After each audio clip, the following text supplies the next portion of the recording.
I don't actually know if that's if that's a real crowd or not. But thank you so much for tuning in. This is going to be an extremely exciting evening. Thank you so much for being here. Give yourself a virtual round of applause. I guess that's how you start off a show. This is the first time I've hosted a show since March. I've done a couple of the Zoom comedy shows, 0 of them in pants. I have a podcast, so I have been screaming in my bedroom for the better part of the past 6 months. So I think it should be relatively the same. Just a little bit about myself. I'm originally from the state of Alabama, as is one of our great comedians here tonight, Roy Wood Jr. So I am extremely excited to have him on the program. It's interesting how different places are handling the pandemic and stuff like that. Alabama, where I'm from, because I live in Los Angeles now, and California has been very good about, at least where I live. I can't speak for like Orange County or nothing, but at least in Los Angeles County, people have been very good about keeping their masks on and trying to be respectful and stuff like that. And we've all been doing like outdoor type activities. And back home, I think a couple of my it's been interesting because a couple of my like redneck friends have gotten into ayahuasca, which is something to do with your time. That's actually very responsible, is to take drugs and go in the woods where no one lives, but it's funny because there's this thing that like, people who are, super into psychedelics always say, which is like, dude, if we could all just take mind expanding drugs, man, change the world, bro, change the world. No more wars. And I'm just like, yeah, man, I know a lot of dumbasses who do a lot of drugs, and that's not how that works. Mediocre people are going to have mediocre thoughts, even on drugs, ladies and gentlemen. It's not much. It turns out you don't need mushrooms. You need an education. But let's talk about why we're all here today. My friends Alexis and Ian host a great podcast called The Violet Wanderers, and I've been on the program a couple of times, and they are truly just two of the best people I know. They're so fun to talk to, and Ian is running for the position of coroner in Randolph County, Indiana. And if elected, Ian will be America's first transgender coroner, which is so cool, and I'm so honored that they asked me to kind of help organize this thing. It's something that I very much believe in, and it's something that is truthfully, and this is not warning, this is not funny at all, it's just the truth. I've been so bummed out this year about the entire electoral process. Everything about it has made, just been stressful and bad. So to have something that I can actually, sink my teeth into and be like, this is something that's positive that we can do on an electoral level. It's just a huge honor to be able to help out with this. And I would, before we start, we want to go to Richmond, Indiana, and speak with the candidate himself, Ian Dent. Everybody, yeah, give it up for Ian Dent. Ian, I know.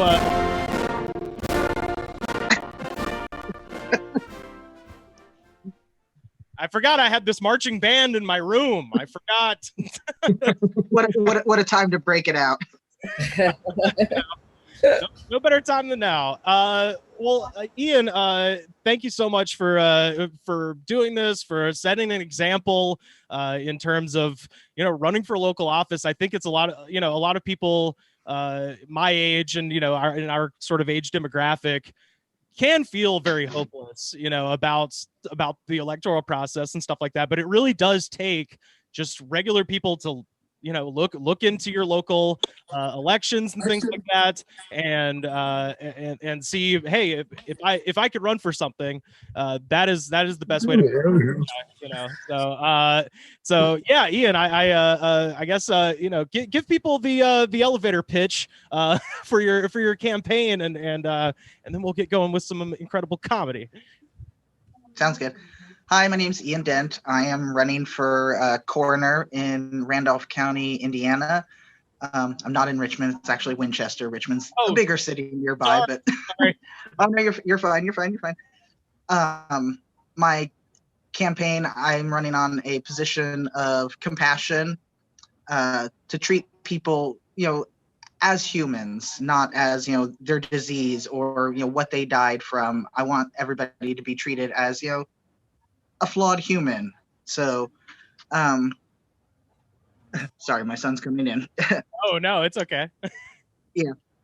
If elected, I would be the first transgender coroner in the U.S. And I just really wanted to, thank everybody who worked so hard to make this event a reality. First, I'd like to thank all the comedians, Gareth, Roy, Jackie, Brandie, Anna, and Keith. My hand was in the way. Sorry about that. It's okay. For generously donating their time and their talent in order to make this event come together. I want to say extra special thanks to Rivers, of course, for organizing and producing the show. No, Jake. Yes, Jake did produce it. I have Jake Brown, the producer of the show. Hey, I have no idea what I'm doing here, so Jake is definitely producing this thing. Yes.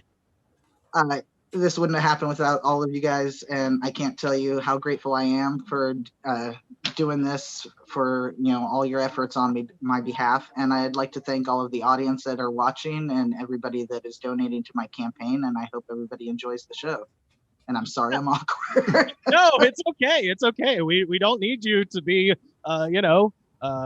whatever, like a super whatever guy who knows how to talk. That's what we're doing. We just need you to put toe tags on those bodies and do right by people. That's what we're looking for, and I think you're the right person for it. So we're very excited to be doing this tonight. So I guess first thing, I told everybody, this is. Oh God, I feel. This thing, I figure having run a bunch of kind of, DIY shows, I found the best way to do it is make it a free show and then pass the bucket at the end. So that tends to be the way to do it. So I'm going to run this like the Jerry Lewis telethon. We're going to have comics coming on. They're going to be absolutely incredible. And then I'm going to come back to annoy you and to try to get you to donate. So you can do so by going to Act Blue and searching just Trans Coroner. That's probably, would you say that's the easiest way, Ian, to get through? Yeah. Yes, that'll come to the Democratic Party headquarters here, and will be dispersed to my campaign. Fantastic, and that's so cool. So let's go ahead and I guess we'll go ahead and get this thing started. Is everybody ready for some comedy? Yeah.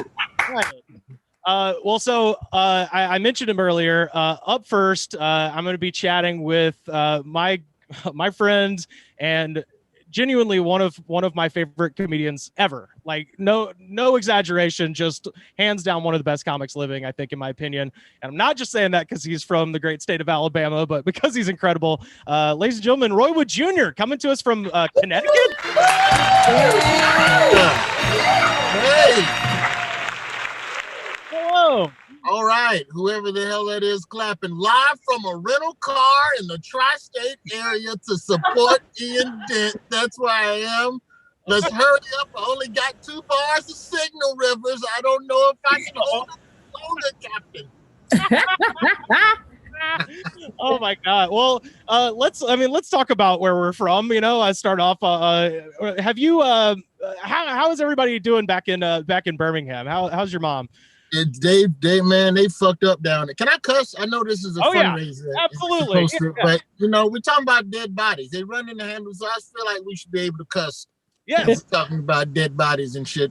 I went to visit my mom during, it was before things started peaking down south. So this is like May, right? And like the beginning of a horror movie where you see something ominous that all right, this is not going to end well whatsoever.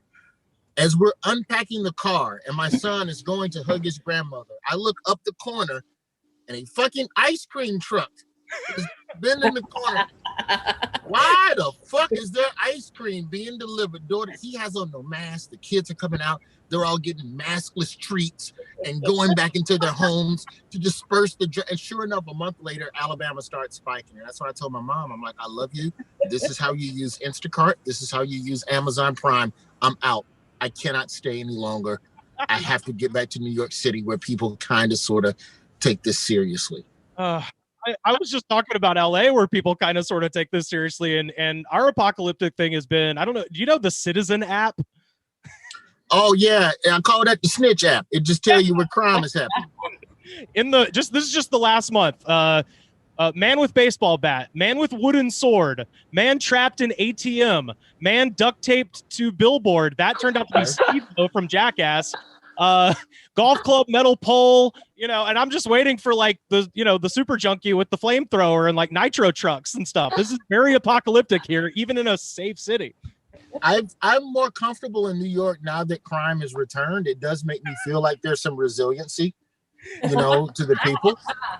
I was walking down the street in New York and just random. This is about a month ago, and like 2 blocks over, I just heard somebody scream, "Motherfucker, you know what you did?" And I was like, that is the sound of the city returning back to normal. That is the sound of COVID falling.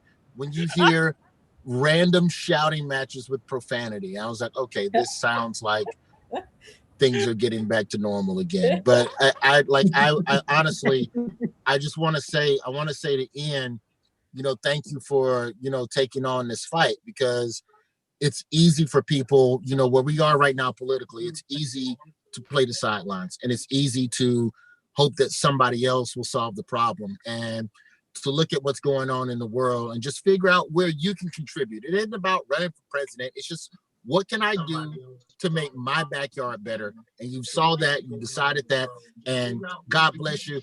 If I could steal some votes and fake vote for you, I would. I will talk to some of my Republican friends. I'm sure they can teach me how, and we will figure out a way to get you. Because here's the thing, Rivers, I didn't even know that Coroner was a job you could run for. I'm just like, that's how ignorant I am to politics. Like, I go in the booth and just vote all the way down blue half the time. And because you never see Coroner commercials, you never see vote for me, district full, dead bodies, I got you. Like, you never see that ad. And so I was completely ignorant to that. And then the more investigating, and that's the cool thing about being a part of the Daily Show, you go, oh, wait. If I'm murdered, there's a person who can just decide, nah, motherfucker, you fell down the stairs. And I'm like, wait a minute. No, I was murdered. So, what you're doing, Ian, is not only fighting for the living, but you're telling the story of people even after they're gone, because justice doesn't stop just because someone stops breathing. So thank you so much. And I mean that from the bottom of my heart. I don't know if we need shirts, Rivers, catchphrases, was you murdered? I got your back, Ian. Like, yeah, I don't know if that works or not. The only reason I know that Coroner is an elected position is because the most stoned person I ever knew growing up always wore a Bill Collins for Coroner, and then had the Republican elephant on the front t-shirt. It seemed to be the only shirt he owned, and all he did was smoke gravity bongs out of a 2-liter 7-Up thing and wander around with this Republican Coroner t-shirt. I always thought it was just the weirdest goddamn thing, but that's how I know it, is that as you well know, there are people in Alabama who are, crackhead Republicans. It's a thing. Did they ever solve any murders where you live, Rivers? It doesn't sound like a lot of murders is solved. No, I mean, it's Auburn, so it's pretty suburban. There's not a lot of murders that happen, but when they did, it was usually because the guy who did it was just extremely obvious. He was Leatherface or something. Well, I'm from Birmingham. We have plenty of murder. Please, we're more than happy to send you some of our murder. If you would like. That's perfect. Yeah. Well, I was going to ask you, Roy, I know you're living in New York City now, and most of the time people in New York tend to be in close quarters. And this is what I've been asking folks on my podcast, just when we have guests and stuff like that. Have you seen anything weird with your neighbors, like either down on the street near your house or coming through the walls? There's a lady. There's a lady next door who just moved in who burns everything she cooks. And I don't know if that's on purpose or if it's, she's just trying to show off her skills. But I don't it's one of those things. Can you complain about that? Can you complain because someone can't cook? No. But it comes through the walls, and all of my son's toys, they just stink like old noodles. How you burn noodles, ma'am? That's And you like when you have a neighbor that you're annoyed with, and then you see him in the hall, and I'm just supposed to act like shit is sweet. This shit is not sweet. You burn food, it stinks up my apartment. You need a tutor, but you just have to wave and go, hey, everything good. Then I've seen that, and there's a guy that's 60 that took up rollerblading, so he's always rollerblading outside. And you know, I get it. You're scared of getting in cabs and Ubers, but I don't know. There's certain hobbies I just don't know if 60 is the right age. You know, I don't know his bone density, so I'm not gonna judge him. I just know when I'm 60, I'm all about that motor scooter with the orange flag that comes out the back for safety. Yes. A big question: is he wearing pants or shorts? Because if it's shorts, it's unforgivable. Shorts with the knee pads. You know how the rollerbladers do. Man, I don't want to see anyone's legs. In traffic too, not even in a bike lane, just straight hogging regular lanes of traffic. Get your ass in the bike lane with them rollerblades on. Respectfully. Yeah, respectfully, I don't want to see anyone's legs after like 56. That's beyond the pale. Beyond the pale. Oh man. Insane, man. Oh, that's so funny. Well, so I guess I'll ask you this. If when the next time, whenever you do decide to go back to Alabama, what do you think is the most dangerous activity that we used to do that we kind of can't do anymore down there? Because I'm worried about the buffet. I'm a guy who loves a buffet, and now I'm extremely concerned. Buffet is dead, bro. Buffet is dead, unless they partition every little food tray. Or they just do it like a what is it, like a soup line, like a soup kitchen line, where you just go down the line and someone else serves you and you pick your foods. But it's not the same. The beauty of the buffet is being able to choose your own food and mismatch. I want broccoli, I want ice cream, and I want a cinnamon roll, and I want it all on the same plate. And when you're involving other people serving you, now they're going to be judging you, and I don't want you judging me. And also, I don't want my broccoli to touch my cinnamon roll. I'm very finicky. Oh, that makes sense. What do you think is that's my vote. I don't know. I like, it seems like so much of the good stuff, like the whole reason to go back to Alabama is like football games and buffets, and like it's just shit you do now. I know, it's terrible. Only thing you need to do in Alabama is go home and learn how to shoot a gun to prepare for the coming apocalypse. Absolutely. Also, respectfully, if there are any white gun owners out there and you want a black friend, I think we can help each other and be symbiotic when the end times comes the day after the election. So hit me up. I'm looking for white gun owners to be friends with. They must have a shelter, must have food rations, must have a bunker. Hit me up at Roy Wood Jr. Respectfully. I think Randolph County, Indiana sounds like it might be the spot. They have all that. You need references, though. Let me add that. You need references because I don't want to walk into a setup. Okay. That's fair enough. Respectfully. Well, last thing I'll ask you is this. I know you just, like, literally tonight, I think, made your return to doing live stand-up. How the hell was it? Horrifying. They laughed, but I was still horrified. And it's very scary. It's not... It's just you just feel like a substitute teacher trying to gain control of a class. It's really underrated how much walls and a ceiling contribute to comedy. There's an underrated MVP. Like even right now, this is funny because I'm in a car. But the moment you see how not funny this got just quickly? All I did was step out the car. Now it's not funny. Oh my God. It's weird. It's not funny. Now I'm bombing. You see how quick I started bombing just now? Oh, now I'm killing again. All I did was add a ceiling. Oh my God. Well, a pleasure, man. Man, pleasure. Really, thank you guys. Thank you so much, man. It's always a hoot to talk to you. I at some point I hope we'll be able to see each other again in person and do some stand up and all that. But in the meantime, this has been a real pleasure. Thank you so much, Roy. Yeah, brother. All right, Roy Wood Jr. Everyone. Jackie, I see Jackie in there. Oh my God. How was that? That was Roy Wood Jr. I really do want to say that really means the world to me that Roy came through, because he's legit in between two shows. He did a live show a minute ago, and then he's about to go back on stage now. So it's so cool that he found time for us, man. Roy Wood Jr., one of the absolute best.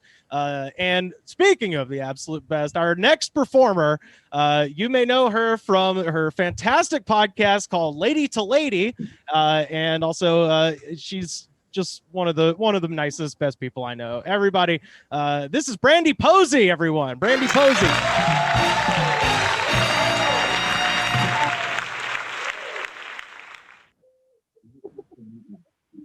Did you guys see? Wait, could you guys see Anna's vaping cloud that I entered to? Yeah, yeah, we're here. Me and my dog. I'm putting him down. He wants to bite me. Okay, hey, hey, everybody. Roy was amazing. That was so good. He's so silly. I was gonna say I went to Whole Foods the other day, and their buffet is open, but they do have a lady that you have to ask to put things into your container, which is, I'm not going to ask somebody for 2 pounds of mashed potatoes. It's just not going to happen. That's just for me. It's all good. Should I be doing a set, or are you going to talk to me, Rivers? Oh, that was just what Roy wanted, because he's like, okay. These are awkward, but if you want to chat, I'm down to chat. If you want to do a set, I'm here to laugh. Okay, cool.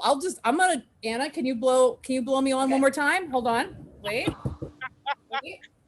All right, go. Hey.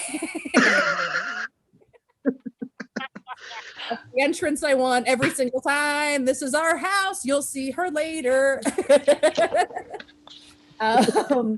I want to start off by just apologizing to everybody about everything. Number one, I was late to this because I got stuck at Vaughn's because I was buying Martinelli's for when the president dies. I went to Vaughn's and only bought a Martinelli's because I'm straight edge, but I still, want to wish death upon people because I know how to party. It's exciting. It's going to be in the fridge. You're going to put a Post-it note on it. It's going to be great. I've felt nothing but joy for the last 2 days. Ian, I hope some of your constituents that like Trump aren't listening right now, if that is even possible. If that's the case, then this is a bit. It's fine. Vote for him either way. The pandemic might be my fault, and I want to apologize to everybody now because I started off this year. 2019 was a fucked up, weird year for me. So January 1st, me and 3 of my friends decided to shake things up. So what we did is we went to the Manson caves, and I took a rock from the Manson caves. So this might all be my fault. I'm so sorry. These are my crystals. I take rocks from horrible places. Is this rock from where the cabin that Christopher Dorner was burned alive in? Absolutely. This is it. Am I a witch? Maybe. I'm trying not to be, but this is what's happening to me. I don't know. I just wanted to be surrounded by cursed objects at all times. I like ska a lot, but I am a goth kid at heart. It feels good. Gareth, love your shirt. Thank you. Also in quarantine, I have a neighbor. I live in a trailer park in Eagle Rock, which is pretty sweet. I'm a homeowner. It fucking counts. I was an escrow, baby. It's very exciting. But my neighbor next door to me was a hoarder that died at the beginning of the year. So then like the first month into quarantine, me and Anna got to like stare out of a window and just watch like 3 dudes just empty a hoarder's trailer worth of stuff. And every time they would bring out something that we were like, give it to us, we would just yell at them through the window and they would forget because it had been hours that we were even there. And then they would just hear 2 fucking women in their mid-30s be like, give me the machete. Do I have because they pulled it out of a hoarder's house? Absolutely. Do I feel prepared? Everyone's becoming a prop comic in the apocalypse, right? I'm just a prop comic from hell. This is just what I have around me at all times. It's exciting. Also, this is something that was given to me. This didn't come into my life, but I would like to auction off something, Ian. If anybody donates $100 and sends me the receipt, I will send you a saw that has a farm painted on it. So it's not cursed, I don't think. But I'll look up how to curse it if you want. So if anybody wants to donate $100 to Ian's campaign and then hit me up. It's not very sharp, but sharp enough to get some job done. I don't know. You could probably play it maybe. Who's writing jokes? Look around you and pick up things. Feels great. My dog is licking an empty food bowl passive aggressively because dinner is in an hour and a half. That's where we're at in this house. Feels good. We've been in quarantine. I guess, are we still in quarantine? Are we still calling it that? I don't know. I guess Anna and I on day 69, we were like, let's make the best of it. We're doing a really good job. We're like exercising, eating healthy. On day 69, we decided to like go to a bunch of our friends' houses in giant inflatable T-Rex costumes and be like, it's day 69, yeah. Just trying to bring some levity to the whole thing. Which was day 69 was a blast. We had a really good time. It's the last time we wore suits because at the beginning of quarantine, did I buy 2 T-Rex suits because I thought it would be funny as a bit to use that as PPE? Absolutely. Then 200,000 people died. It's not a bit. Never mind. Also, an inflatable T-Rex costume literally pulls air into the suit, so it's actually a death trap. You would die. You would fucking die if you wore an inflatable T-Rex costume around people. It will not save your life. It actually increases the risk of COVID. This is my public service announcement to everybody.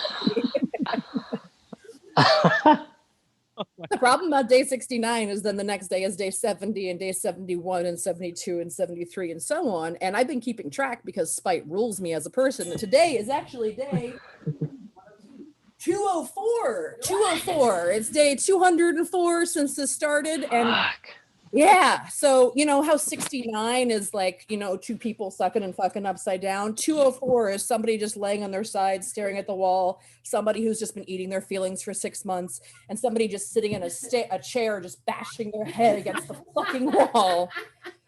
Not quite as fun of a number to be celebrating. We've been in quarantine so long, I have opinions about which Tetris pieces would make the best lovers. Somebody went, oh. Well, they'll be thinking about it later. I think the L piece actually I think would be the best because that's a supportive piece. You think the T? Rivers is a freak. That's what we've just learned. The T just wants booty. That's all it is. The T is the fuck boy. He's an absolute fuckboy. Rivers, I learned something about you on this show. It feels good. He just put his hands up. Rivers is the nicest guy that if I accused him of getting too fresh with a Tetris piece, he's like, hey, absolutely not. I'm still a gentleman.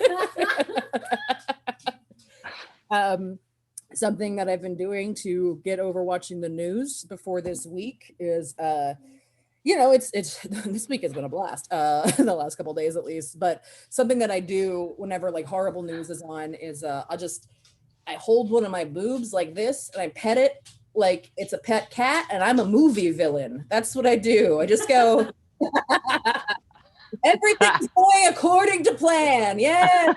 This is what I wanted the entire time. Yes. So I highly recommend everybody giving it a shot. Do you guys remember when Jeffrey Epstein died? It was so long ago. It was over a year. Remember when that was like the crazy thing that happened? I'm not a Q person. They're fucking insane, but there is a pedophile cabal out there that it's distracting from. Jeffrey Epstein was the last time that I think our nation could have fixed itself. Because it was like the one thing that me and my dad, the voter for Trump, actually agreed on. Every time we'd get into an argument about Medicare or like whatever, I would just take a minute and I'd be like, did you see the latest news about how the break in his neck is like more in line with like a strangulation than a hanging? And my dad was like, yeah, he was definitely murdered. And I was like, he was murdered. I am coming home for Thanksgiving. It's the last moment I felt helpful about us fixing this. We all know that he was murdered, right? He definitely didn't kill himself. If you believe that Jeffrey Epstein actually killed himself, you might be a pedophile. It's my new character. It's Truth or Jeff Foxworthy. If you haven't taken a moment to Google how the hell do you arrest a royal, because Prince Andrew is on a lot of that shit, and then you Googled it and you realize that royals cannot be arrested on palace property, therefore he's never going to leave palace property and he'll never come to justice because that's just the way it works overseas, and you're not upset and you don't lie awake at night thinking about that, you might be a pedophile. I should write that one out. We'll figure it out. I just can't wait. Ghislaine's going to die. It's fine. I was just in a timeshare in Arizona last week because here's the thing. I go to timeshare presentations for free trips because I love a gift more than anything. Somebody just applauded me. Hell yeah, you're my people. It was very safe when we went, but here's the thing. I was very safe, but my cheapness and my grifting will always like go above and beyond. I had these points that were going to expire. I went to Sedona, baby. Did not buy any rocks there because, as I said, already cursed. I'm ready to go at all times. I love a timeshare trip because like timeshare salesmen are the worst people in the world. And I say that knowing full well, like every timeshare salesman like could be a senator. Like that's where the level of evil that they're at. And that's something I like to do pre-COVID. One of my favorite things to do is I would just go ahead whenever I would meet them. It would be fun because I'd go with like my boyfriend or something. And the salesman would only talk to him as if it's the 50s and we don't both work because the economy is a hellscape. So I would wait about 5 minutes and then I'd just be over and be like, excuse me, I make all the money. And you've never seen a salesman panic, like realizing that he completely misjudged what's happening and he has him out. It feels fucking amazing. And what I used to do is I would just go ahead, I'd take the hand, and then as we're walking to his table, I would just go ahead and I put it right on the small of his back. Because nothing fucks a salesman up like getting right into that small. You know what I'm talking about? Ooh, just rubbing your thumb right up and down that bottom spine. They're like, I'm wearing a power suit. Why would you do this to me? Really beautiful. That's going to do it for me. This saw is $100. Donate to Ian and you can have it. It's got a farm on it. Brandie Posey, everybody. That's amazing. Two things. One, the person who painted that is trying to atone for the town they killed with the saw. It's kind of like how George Bush paints pictures of dead soldiers to atone for killing them. It's that serial killer who murdered everyone in that town with that saw. He's like, they'll all remember. Well, it's funny. It's got the initials RY on it. I don't know what that is, but it's got initials put on it too. So that's a clue if you want to figure something out. I don't know what. Hey, we're all bored. Figure it out. Absolutely. Well, so you mentioned the donation thing. If people want to donate, once again, actblue.com /donate/transcoroner, or if you just go to actblue.com and type in transcoroner, that will take you to the donation page. Anything helps. If you know rich people, I believe that Ian and will be able to use this money all the way up until election day. So if you got rich friends, hey, tell them to put in a couple bucks in the coffers for the cause. And once again, Brandie, real quick, the last thing I because I'm taking notes here, just being like, I have to tell you something because this is the first time we've chatted in like a month. The lady, one of my friend's moms, who was like the parent that would buy everybody booze when we were children, and would like smoke weed with us and buy us cigarettes and stuff. She's now a Q person. Oh man. And I'm just like, you're just now against child endangerment? I did bong hits with you, lady. Like when I was 14, you bought me cigarettes. I was smoking cigs in your living room watching Little Nicky on VHS. I remember it. It happened. Well, I think that just means she thought you were an unfuckable kid. So no, definitely. Well, no, she did fuck a couple of people I knew. Yeah, I absolutely was. I don't blame her. Freckled, fat, stayed 25, 30 feet away from me, everyone at that age. It's something I get thankful about aging for every day. I just like age out of certain demographics of abuse as time goes on. I'm just like, oh, cool, awesome. Oh my God. It's over. This is exciting. Well, Brandie, thank you again so much for doing this. Our next comedian. So our next comedian is one of my closest friends in comedy. He is a guy that like every time I hang out for an extended period with our next comic, like the next day, like my shit is just like fucked up. I hurt because I laughed too hard hanging around.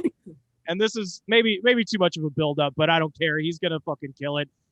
He is the former host of the Mean Boys podcast, the current host of This Is Not a Show, and also the SHT hockey show, which is also I don't know shit about hockey, and it is one of the funniest things that I watch regularly. Ladies and gentlemen, my friend Keith Carey, everybody. Hey, that was entirely too much buildup, but I will take it. I want to real quick go back to Brandie talking about day 69 with the T-Rex costume, because she came to my house, her and Anna, to celebrate day 69.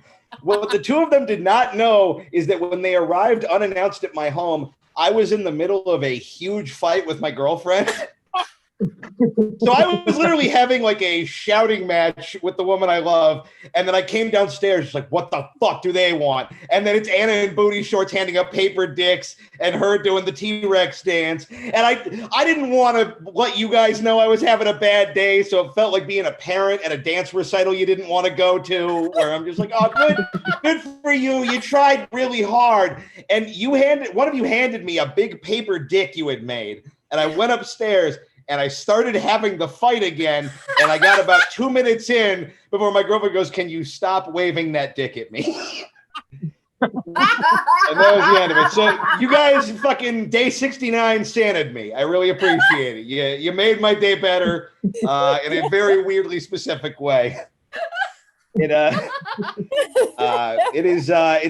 good to be here. This is the thing I've realized. I've done a few of the Zoom comedy shows, and I realize like I like doing it because I like doing comedy, even if it's kind of weird and fucked up. What I don't like about it is that this has ruined any illusion that I ever looked cool doing stand-up. It's like when you do well doing stand-up, there are moments where you can lose yourself and think you're like Axl Rose, and I'm like, oh no, I always just look like a fucking toad just going, and furthermore about my wiener, like I look like an idiot. Like every time I look at a Zoom window with my face in it, it looks like I should be going, and reason 25 girls can't be Ghostbusters. Like I look like I suck. Like, do you know how hard it is right now for me, a fat guy who looks good in a polo shirt in this political climate? I'm having a hard time finding anything to feel confident about. I'm making it work, though. I'm stoked to be here. I'm so stoked for Ian. I've known Ian for a long time. I really think he's going to be a good coroner. I also have not seen Ian since you shaved your head, dude. You look like even if you weren't the coroner, you'd know how to find a dead body. Like it's you look like Mr. Clean's sketchy brother who didn't see nothing. I love it for you. It's good. It's I don't know. I'm excited. I think there's going to be more queer people in government going forward, because I think a lot of the bigotry against queer people is not so much that you hate them, it's just that people are like, I don't understand that. It's weird to me. And I think after this year, nothing will ever seem weird to anyone again. You know, we're currently in a place where it's like, all right, well, if the 15th lead from Home Alone 2 doesn't die of the plague, he can keep being the president. I don't think anybody cares if a trans person puts their grandma in a refrigerator. I think we're well past that. Ian, I do have a request, though, for you, Ian, as a fellow queer person. If you become the coroner, please bring some queer flair to the position. I need a little bit of pageantry, you know, because I've looked up a lot of coroners doing research for this, and it's all just stuffy vice principal looking dudes in suits. I want you wearing a stovepipe hat. I want a cape. You know what I mean? Anytime you meet somebody for the first time, I want you measuring them with an old-timey ticker tape to see if they'll fit in the coffin. I want you at full spooky Maximum Addams Family 24/7. Because that's what I would want if I'm dealing with a coroner. Like, I don't want somebody to be like, I'm sorry, Mr. Carey, your wife died after being decapitated in a car accident. I want you to be like, well, your wife had a good head on her shoulders. Not anymore. Like, that's what I want. That said, I will be fraudulently voting for you in whatever terrible part of Indiana you live in. I've been there. I refuse to learn because I feel like if I learn and I say the name 3 times, I'll never get to leave next time. I'm still like I love you guys. I'm still baffled there are any trans people in Indiana. Like I thought it was like once you got past Utah, all the trans people became Hardys. Like I thought that's how it worked. And you can tell I'm a road hack because all I really have are regional fast food references. That's all I really. The town over there, they smoke crack there. All right, I don't know. I'm inside. We're all inside. I think I wasted my last vacation I'll ever get to go on because I went to New York a week before lockdown happened. And I went with the idea like, oh, I'm going to go by myself and have like a self-care trip because I could use some time alone. And then the universe went, all right, fuckface, how about a whole carton of time alone? But I went, and this is what I learned because I had never gone on like a vacation by myself. And what I learned is that there's no way to research a self-care activity that doesn't automatically turn it into a cry for help. It cannot be done. Like I woke up one morning and I was like, oh, I'm going to go get a nice lunch by myself. And then I opened Yelp and I had to type in the phrase, good food to eat alone. And Yelp just went like, fuck, dude, I don't know, a bullet? Psych ward to the left, Dunkin' Donuts to the right, dealer's choice, fatty. I don't know. I tried to have fun. The last piece of live entertainment I consumed before everything closed is I went to a Broadway musical, Day Drunk, alone because I just wanted to live my best life of being a sassy divorced woman who don't need no man to have a good time. And here's the problem, like that would be kind of a fun thing if I had gone to like a good play. It's New York. There's a lot of quality theater. I went to Beetlejuice, the musical on a Wednesday afternoon at 2 p.m., which means it was me and 400 children in a room together. And I'm not allowed to talk to them. They look afraid of me. They're like, is he in the show or do we need to call our dad? Like nobody knew what to do. And I had so many, like, I remember I was literally looking at like shows playing that time. And I was like, oh, To Kill a Mockingbird with Ed Harris is right down the block. And it's got great reviews and Aaron Sorkin's directing it. But I don't think there's a big snake in that one. I know there's a big snake in Beetlejuice. I have confirmed a big snake. And then I'll never see a play again. That's what happened. Oh, fuck. I don't know, man. It's good to be here. It's a weird time to be a queer person in America because I feel like a lot of people are trying to sort of learn shit about queer people, but also don't really know what they're talking about. Like I have a roommate who is one of the sweetest men in the world. He's like an ally. He's fully supportive of everything, but he's also terminally straight. Like he's problematically heterosexual. Like this man owns a pair of tap out shorts and a pair of going out tap out shorts. That's the level of straight I'm dealing with. One time he bought a scented candle and he called his father to apologize. That's what we're dealing with.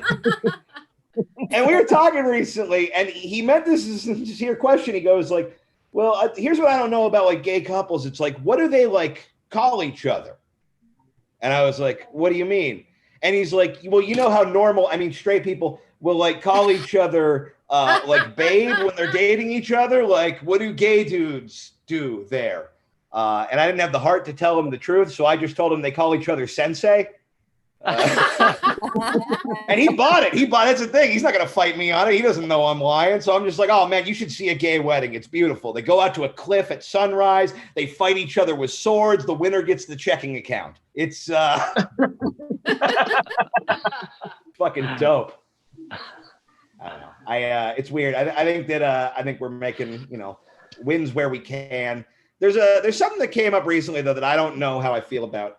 The census is going on right now, and there was a whole thing earlier this year or 400 years ago, whenever time still existed, where they said basically they were taking the question off that said if you were gay or bi or trans or whatever. And I had a lot of gay friends who were like, "Oh, well, I want to be counted on the census because I want people to know where I am and I want to be like part of the the fabric of America." And on one hand, I got that. But on the other hand, I was like, if you're queer in America, no part of your life is going to get better because Mike Pence knows where you live. There's no improvement. Like on the list of people who could have a list of gay guys, Mike Pence is right between Hitler and Magneto. Like that's the worst. The worst that could go. He's not going to do anything fun with it. Mike Pence does not have my name on a list, and he's like, well, time to invite him to the pizza party. No, that's not how it's going to go down. Here's what happens. Mike Pence is sitting alone in a room somewhere listening to the VeggieTales versions of popular songs on big headphones.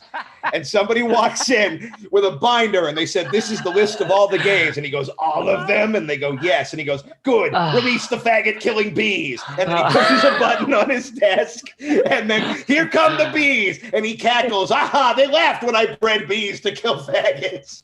I want you guys to know something. I just moved into a new apartment 24 hours ago. And when they asked me what I do for a living, there was no way to explain. Well, about once a week, I'll probably be yelling the phrase faggot killing bees until I write a better closer. So thank you guys for having me. Vote for Ian. Donate to his fund. This is fucking awesome. You guys have a good one. Oh, my God.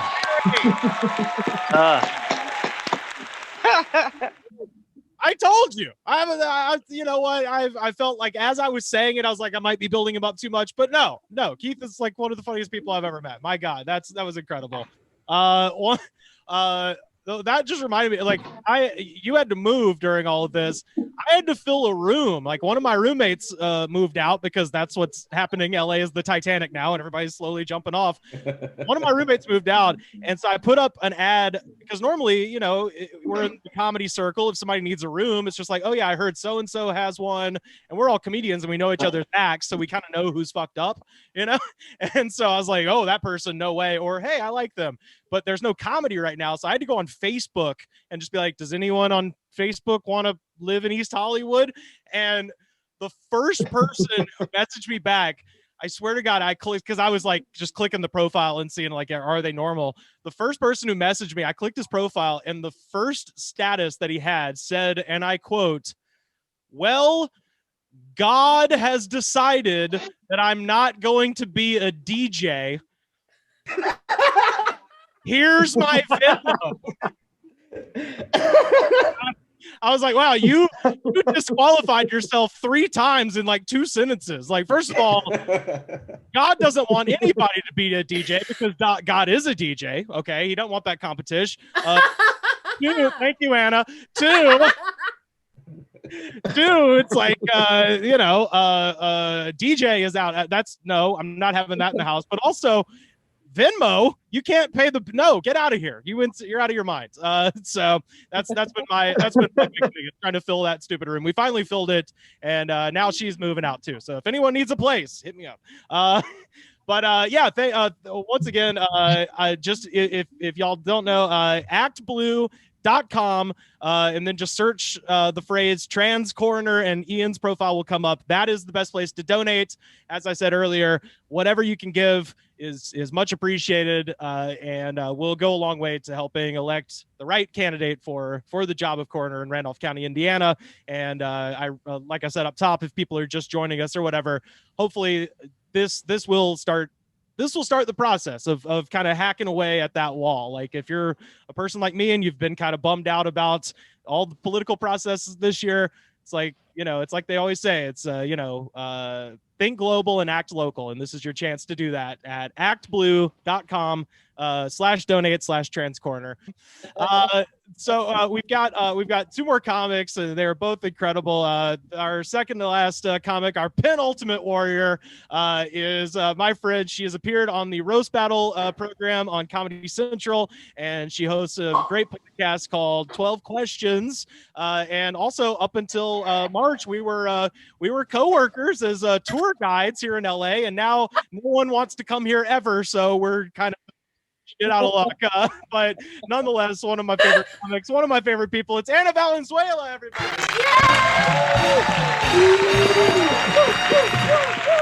Oh, thank you so much, Rivers. I'm very excited about having that job because now I know all the locations of the Trump properties here in Los Angeles, and at some point, Brandie and I are going to take a tour and piss on all of them. It's great. I have a standing pee funnel. It's going to be great.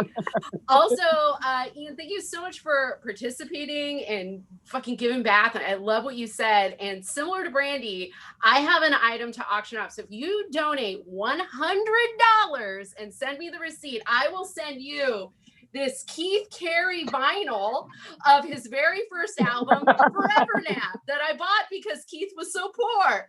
And now Keith's not poor. So I'm going to sign it. I'll sign it your name, signed the girl who drove Keith to gigs. And it will be fantastic. I promise to send it to you. If you do $200, I will chase Keith down and also make him sign it. So, which I've not talked to him about in advance. So I basically just put him on. You sure haven't.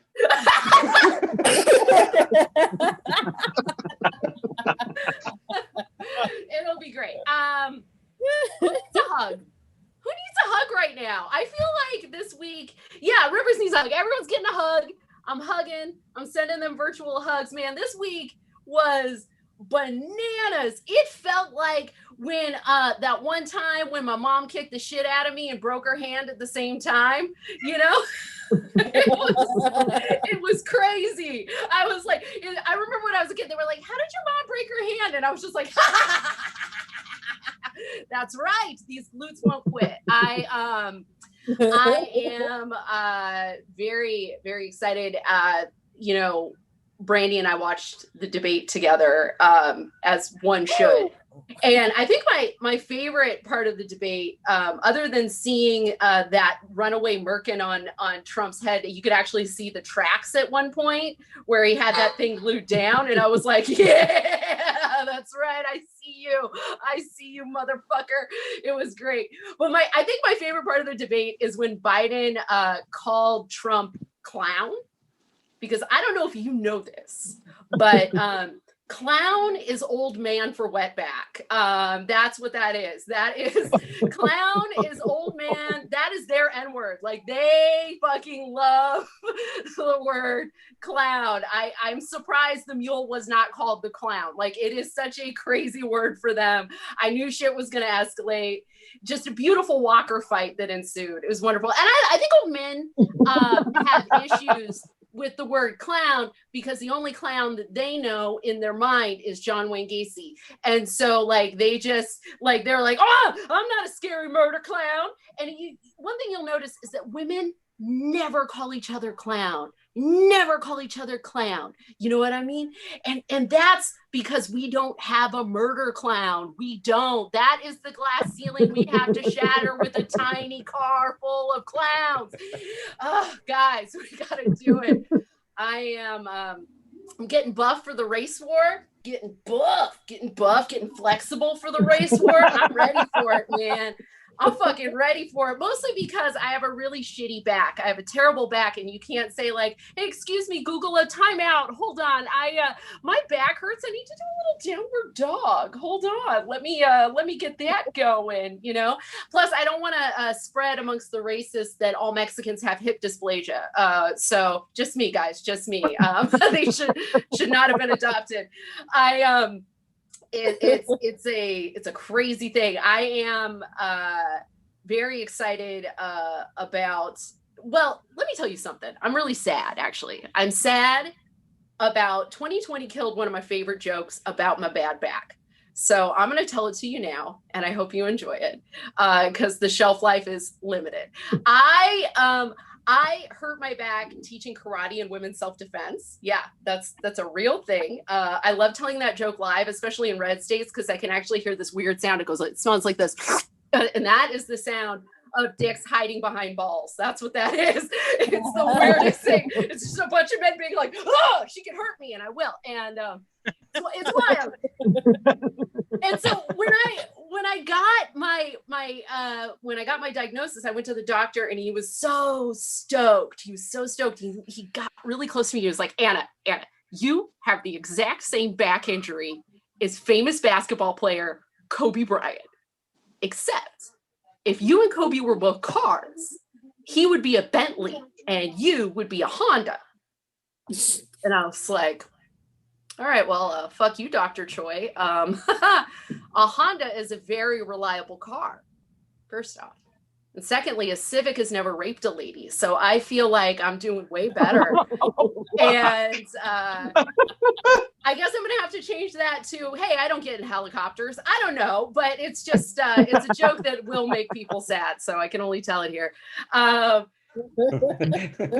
It's wild. It's wild. I think we all sort of magicked this week because we focused our collective sphere, our emotional sphere at the administration. We basically, those TikTok witches galvanized us, and we all harnessed our energy, and we gave everyone we hated the COVID, which is great. It felt so good. It felt like such a big, listen, on Thursday night, I was horny for the first time in 6 months. I was like, aha, yes, let's go. Very excited. And I know that humans have magic because I once had my period for 300 days in a row and I didn't die.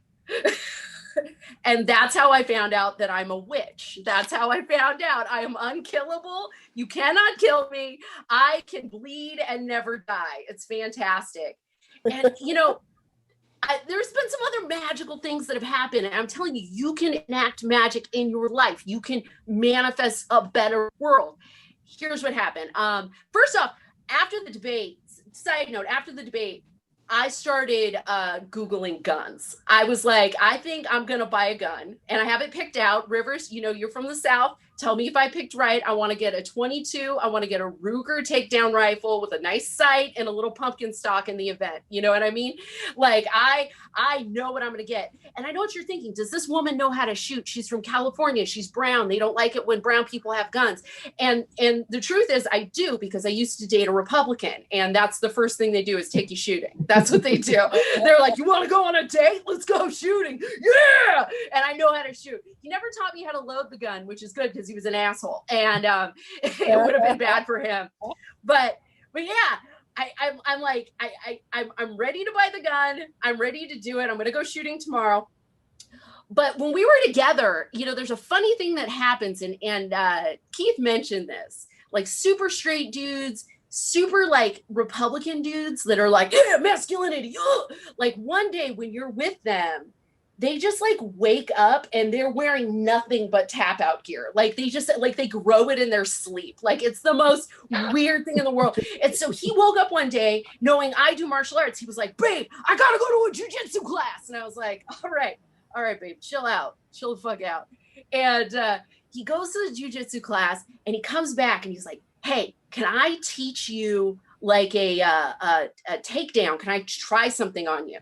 And he grabs my arm, and I don't do any ground fighting. He grabs my arm, and before you know, guys, I'm on the ground. I'm completely pinned. And I'm like, oh fuck. Because I didn't anticipate this. He was smaller than me. That's the one thing I gained on. He may have had a gun, but he was smaller than me. I could kick his fucking ass. And so he has me pinned, and all of a sudden, I just like freak out, and I bit him, guys. I bit him. That's right. I bit him. Like an angry liberal vampire. And ladies and gentlemen, I have to tell you now, he is a full-blown Antifa Bernie bro. That's right. I made that motherfucker. I did that. We're contagious. I'm going to tell you something real quick before I go. I got the light. I'm just going to give you a little quick thing. But don't turn it back green. I want my shame in front of me. I had a weird thing working the road. I was in St. Louis, Missouri.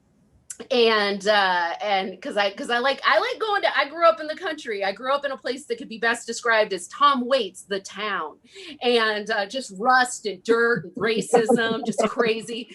And so I love red states, right? So I'm out there in Missouri, and I got this message, and this guy's like, I want to bring like 10 friends to my to your show. And I was like, oh, I'm a draw. Yes. I was very excited. And they show up, and guys, they're really fucking weird people, but whatever. They're fans. I'm being cool. And afterwards we're talking, and they're being wild. Like one of them yelled, I love guns. I was like, calm down. I used to fuck a Republican. You'll be fine. And like, you don't have to prove anything to me. And the other one's like, people are always trying to make me vote Democrat. I was like, maybe you should. You look poor, dude. And maybe some Medicare will help you with them teeths. You know, like it was crazy. And then all of a sudden the comedians, they all start yelling. They all start screaming. And they're screaming shit like, hey, fuck you, bro. Fuck you. Are you proud? Are you proud? And I realized just a little too late that I was standing with the St. Louis, Missouri chapter of the Proud Boys. Yeah, that's right. They can't even racist right. I'm Mexican, and they think I'm their favorite comic. Fuck you, buddy. And I'm sitting there, and the comics, they got in a fight with the Proud Boys, which was wild, because if you look on the squares here, none of us should be in a fight. We are too weak for that. That's why we got to get buff for the revolution, right? And so they get in a fight. And guys, I wanted to fix it. So here's what I did. I bit them, and now they're all strong Black queer women. Guys, this has been fantastic. I don't know if that was worth running the light, but you're fantastic. Thank you so much. Bye.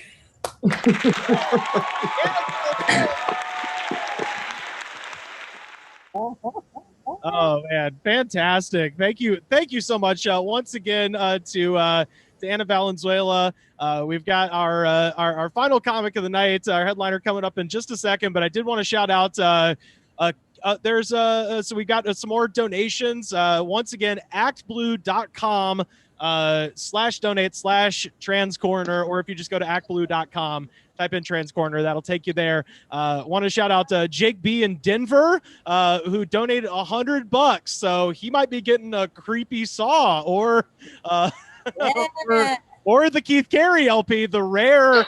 That's like that's some, like, you know, punk rock. That's crazy. Dude, you know what you do? You use the Saw on my shitty fucking record. That's what you do. Just fucking kill two birds with one donation. It's a good record, Keith. I know. I'm being modest, because that's funnier than being proud. Did you do the cover? Yes, murder it.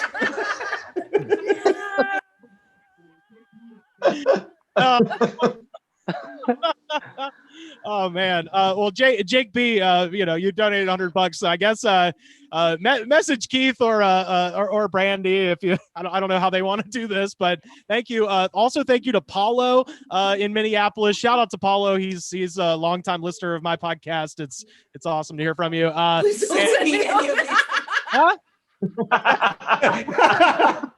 What'd I do? Joke of the night. We're done. Sorry, Gareth. That was so funny.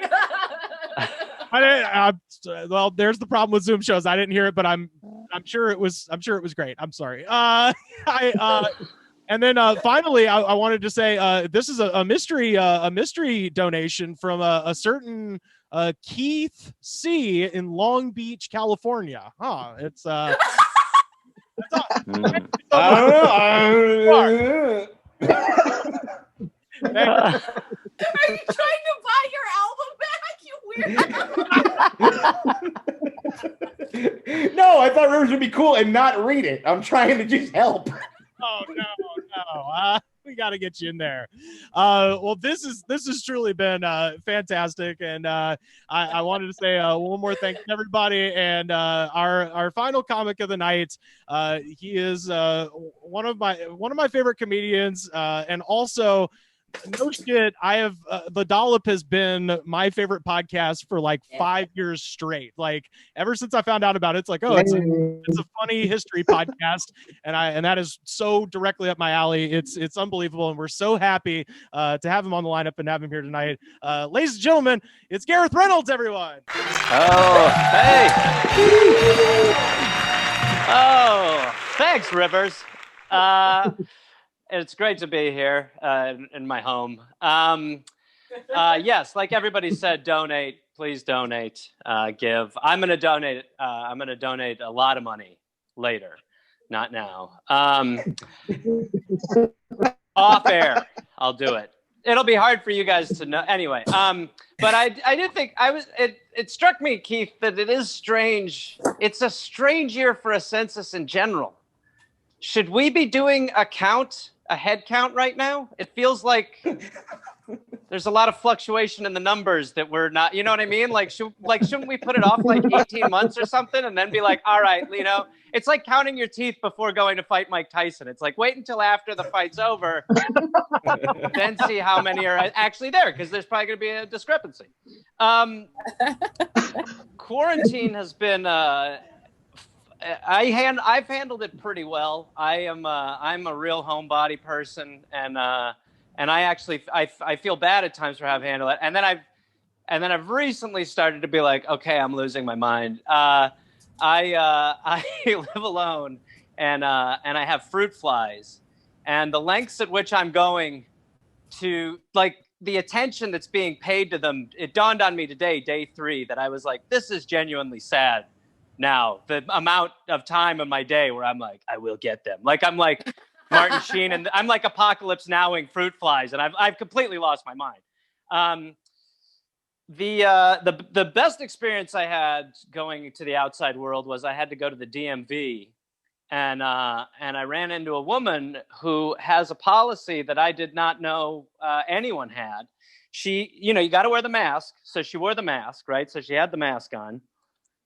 But she would do this. So I'm there, and I'm like, oh yeah, I need to get, my license. I need to get a renewal license. And she'd go, did you make an appointment?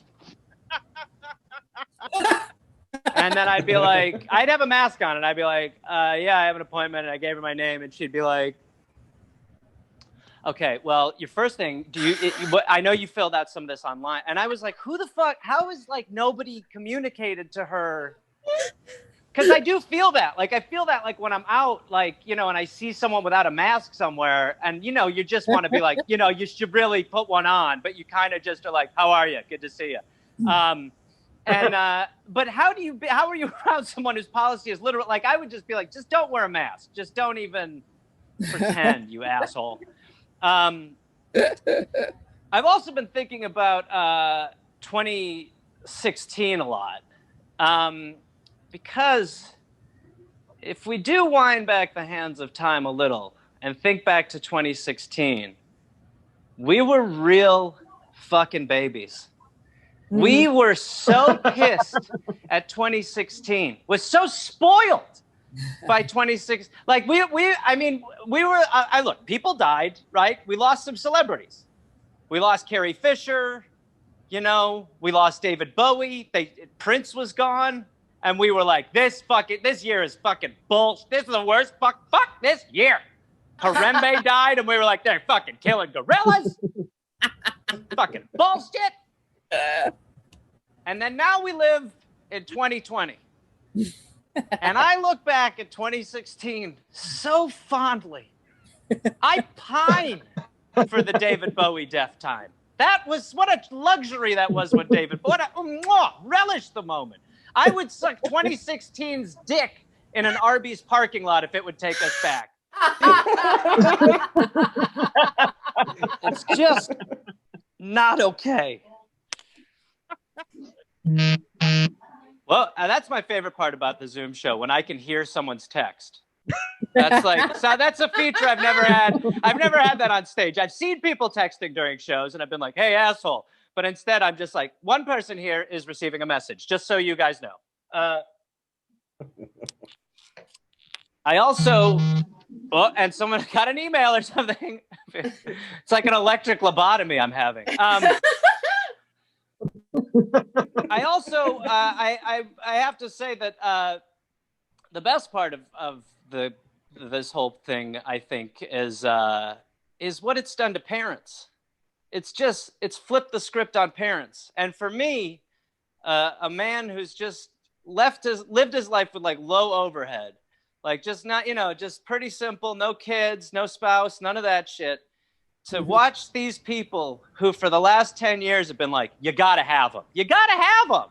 You gotta have kids. I have 5. I love them. And now they're just fucking tortured homeschoolers. They just don't they're smoking again, and they are dying. They are withering. They're all going crazy. I don't know if you know about this. They're all renting RVs and just driving across the country. They're just like, we are fleeing. We are driving as fast as we can. But they wouldn't shut the fuck up. They finally have shut the fuck up. They're finally like, yes, it is not. I've been depending on everyone else to do it. I'm not capable of it. So I'm going to have a kid. That's what I'm saying. I was lucky because before everything went away, I had gone to Europe, and boy, do I think about that. And the best place I went to when I was in Europe was Sweden. I absolutely fucking loved Sweden. It was terrific. It's just so different. It's shitty still because America's got its dick in every country. So it's like there's KFCs everywhere. So you're like let down by that, But for the most part, it's great. 7-Elevens too. They have everywhere, which I'm like, what? You can't invent your own convenience. Like how? Why does it have? It's just such a stupid brand to outsource. But then you go into the 7-Elevens, vastly different 7-Elevens. The food is fucking like good, edible. You know what I mean? I one time saw a taquito at a 7-Eleven in LA. It spun around like 6 times and then it just mouthed kill me. And I was like, how is that? That's not okay. It's a taquito. It shouldn't be sentient. But you walk into the 7-Elevens in Sweden, it's fucking unbelievable. You walk in. First of all, the doors are automatic. I have never felt good about opening a 7-Eleven door, even pre-COVID. I was like, I may as well just be like fisting a homeless man right now. This is not. But so you go into the 7-Eleven, doors open, and it's just beautiful blonde-haired Nordic people drinking cafe lattes, eating pastries, somehow getting skinnier. And I was trying to explain to them what we're dealing with here. I was like, in Los Angeles, there are signs up asking people to not jack off in open bags of Cheetos. Because of the dust, mainly because of the dust. And then they had signs everywhere about pickpocketing, about watch your money, keep your money in your front pocket because of pickpockets, right? I was like, that is the most adorable fucking crime I've ever heard of. I mean, that is so to be an American, seeing that their main problem is pickpocketing, some Swedish people like, I've lost my billfold. Like, that's it. Like, we're stabbing people for chicken sandwiches here, Pickpocket in America, if you want a fella's money, you just kill him. You take it. It's very simple. It's a very straightforward process. We're all dealing with it.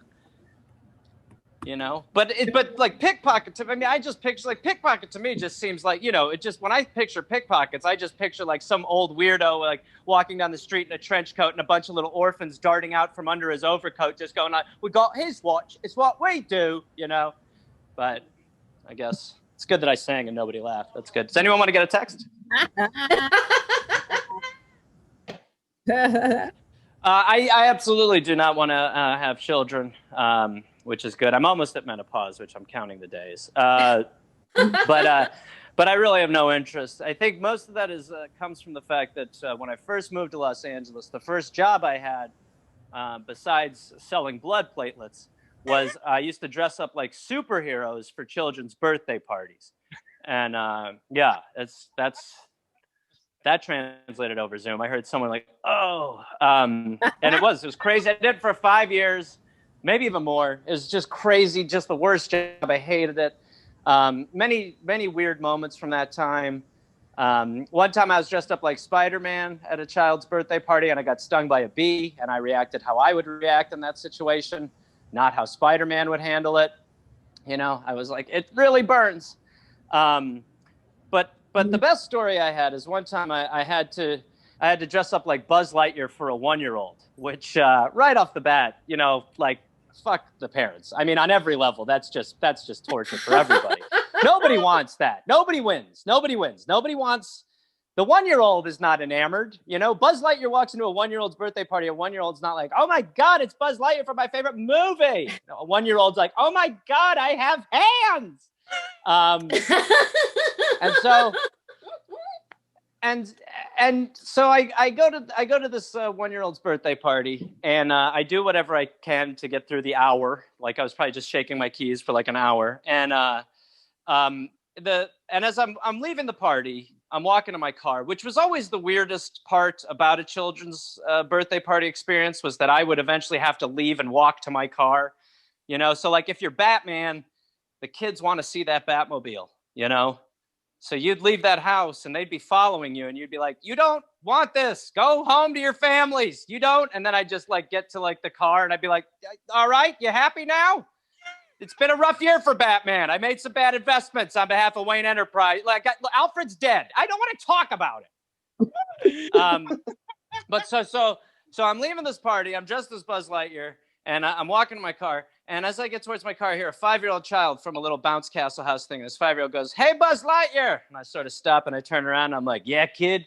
And he goes, suck my dick. And I was like, all right. Yes, glad I turned around. Yay. And the truth is that a lot of people will try to tell you that a one-night stand is a walk of shame. That is not a walk of shame. Okay, that's a parade of champions. All right, you just had sex with a stranger and they're by yourself. To me, best case scenario. A walk of shame is being over 30, dressed as Buzz Lightyear, walking to a Honda Civic that's probably not going to start, eating a Dixie cup full of pasta a Russian mother just gave you as a tip when a 5-year-old demands you suck his dick. That is a walk of shame. And that's my time. And let's just say again, please, honest to God, I think donating to things like this and donating for Ian's campaign is important because I think we have seen the way that our government runs under white, straight men, and I'm one of those. And I could not say let's turn the page on this more. I think it is time, and like Rivers was saying earlier, I think it is really true. It's time to really act locally, and you know things cannot get any worse. The system will never tell you that it's full of fucking bugs and sucks. It will always pretend that it can fix itself, and so it is truly time, and it starts doing stuff, and people are really struggling. So if you can donate. Thank you. Oh, Thank you, man. Gareth Reynolds, everybody. Oh, that was outstanding, Gareth. So I wanted to shout out because we did get a couple more donations came in. So shout out to Eaton in Portland, Maine. And we got another $100 from Aaron in a little town called Auburn, Alabama. So shout out to Aaron in Auburn. That's awesome. I don't know if that's one of my friends or not, but that's awesome. Hell yeah. That's cool. So you and Jake from Denver can fight over the Saw and the rare Keith Carey first edition punk rock LP. Hand-drawn cover, it seems. So that's awesome. Well, this has been absolutely a fantastic show. I wanted to say one more time, if you've not already, head over to actblue.com/donate/transcorner, or just go to actblue.com and search Transcorner. That's the easiest way to find the campaign page for Ian's campaign. And I want to thank everybody who donated. There's still time. You have to believe, donate as soon as possible. But if you've got friends and you want to tell them about what we're doing here, and y'all donate, then we might actually be able to have a private link or something, and we'll get this show out to those people and stuff if they want to donate later. So I wanted to bring everybody on the screen and thank all of our comedians. So one more time for Roy Wood Jr., Jackie Cation, Brandie Posey, Anna Valenzuela, Keith Carey, and of course Gareth Reynolds for closing us out. And again, one more time for Ian Dent, everybody. Ian. Win. Thank you guys so much. I really appreciate it. Felix, no. Uh-oh. It's probably Felix's bedtime, I'm sure, right? But It's his bedtime and he's all sugared up. Yes. I feel Ian, you will be a coroner who rules with an iron fist a little bit more than the household, right? Because the child is on a lot of sugar in its way. The kid is probably moving a little more than most of Ian's clientele as a coroner. Ideally. And Keith, I promise glitter toe tags. Yes. Yes, big. Hell yeah. That's what your yard sign has to be. It has to be a toe tag yard sign. There we go. Ooh. This one with the all black with the white lettering. Yeah, I do have a black and white Comics sign. are but- always making merch. Yeah, see, that's true. Right? Hey, if you need a guy to make pins, I know a fella. Well, I was gonna say, and for the re-election in 4 years, we'll all come there, but then you got to get the toe tag yard signs for that. Yeah, We'll do Deal. this in person in 4 years because maybe it'll be fixed by then, maybe. Hey, I'm being optimistic here. Oh no, Rivers, no. Well, yeah. One more time for all the comics, and again, actblue.com/donate/transcoroner. Tell your friends, donate soon and often and a lot. And once again, I wanted to say thank you to all the comics and thank you all for watching. And we'll see y'all soon. Thank you.